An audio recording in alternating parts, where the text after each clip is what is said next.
Hello, welcome to my channel. My channel is called Serenity and Strength, and it covers my journey as a widow. Within this journey of widowhood, I also cover my wellness journey. My name is Joyce Onyango, and my husband was from Kenya and a Luo. Kenya is in East Africa. In case you have not had the opportunity to watch the earlier recordings, I would kindly request that you do so in order to be able to hear the reasons why I'm doing these particular channels, and also it would help you to follow the storyline. In this particular recording that I'm doing, I'm going to cover the breaking of the news of my husband's death to my children. I kindly request that you subscribe, like, share, and also comment. With sharing, we would have as many people as possible walking this journey as well and benefiting from the experiences. And also, we would like to have comments so that in those comments, all of us who are listening in are able to have an experience or a sharing of what other people have gone through. And in that way, would help each other. One of the most difficult things, I believe, is having to tell anybody, and doesn't matter the age, the fact that they have lost a parent. And in my particular case, I was having to tell my children of this unfortunate happening. And at that point in time, I had 4 children. I had a 13-year-old son, an 11-year-old daughter, a 9-year-old son, and a 3-year-old daughter. And at this point in time, I myself was still in shock at what had transpired, because the death had occurred about 2 to 3 hours before this, my having to tell my children. And at no point during the hospitalization or even at seeing doctors during various appointments had it ever been brought to our attention that the condition was a condition that could be life-threatening.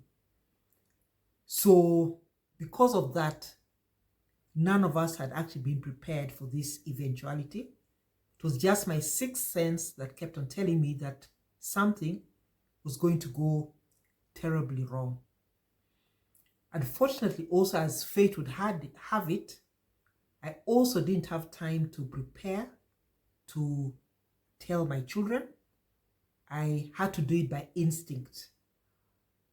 This was, as I had explained in the recording prior to this, because our friends were coming to see us and we could see that they'd arrived at our house, and the plan to tell the children after they'd done the exams the next day couldn't take place anymore. So I decided to do it alone. And the thoughts that went through my head at that point in time, or through my mind, was that I wanted to allow them to be able to express their feelings. I wanted them to be themselves, not to be told that they needed to be strong, not to have to suppress their feelings, and just to be able to express themselves emotionally in whatever way they wanted to. I didn't want to have them told promises or made promises that possibly would not be kept. And because it came to my mind that they may remember this later on, and that wouldn't augur very well for them, because they'd likely feel abandonment and resentment. And I really didn't want that kind of thing for them. So just thinking through, I thought, no, I'd better just do it myself. So I went to their bedrooms. They were sleeping in 2 separate bedrooms, woke them up, shepherded them to our bedroom, and got all of us to sit on the bed. I got us to sit as close as possible to each other, and just told them that I had very bad news for them. I reminded them that Dad had not been well, and he had been admitted in hospital on Monday with the thought that it would help. But unfortunately, he had died during the night, which was about 3 hours or so ago. Just telling them, giving them this information, I observed so many emotions on their faces.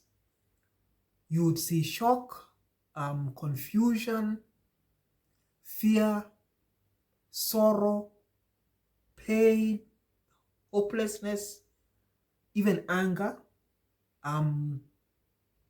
Some expressions you couldn't even decipher. I think there was a whole mix of expressions there. And all I was trying to do was trying to hold all of us together, hold them as much as I could, and they were also holding back, you know, just hugging each other. And of course, all of us crying on and off, sobbing, and really were just joined together in grief and pain. You know, and this went on for quite a long time. I can't even begin to say how long it took place for. All I know is that it took a long time. Sometimes there would be almost complete silence. Then again, it would start again, the crying, the sobbing, and you know, just trying to comfort each other. And we remained like that, joined in our emotions together. Eventually, out of exhaustion, I think because of the fact that they'd not had enough sleep, they'd been woken up in the middle of the sleep, they did start dropping off to sleep. So I got mattresses, 2 mattresses from the bedroom, and also some of the beddings, made their beds within our room, at least made something they could sleep on within our room, and got the youngest one to sleep on my bed, and then the rest slept down. And actually we remained with that pattern of sleeping up to the point when we traveled to Kenya. And even within Kenya, we also did sleep together. Then when we went back to Botswana, we still continued to sleep together like that for a bit of time.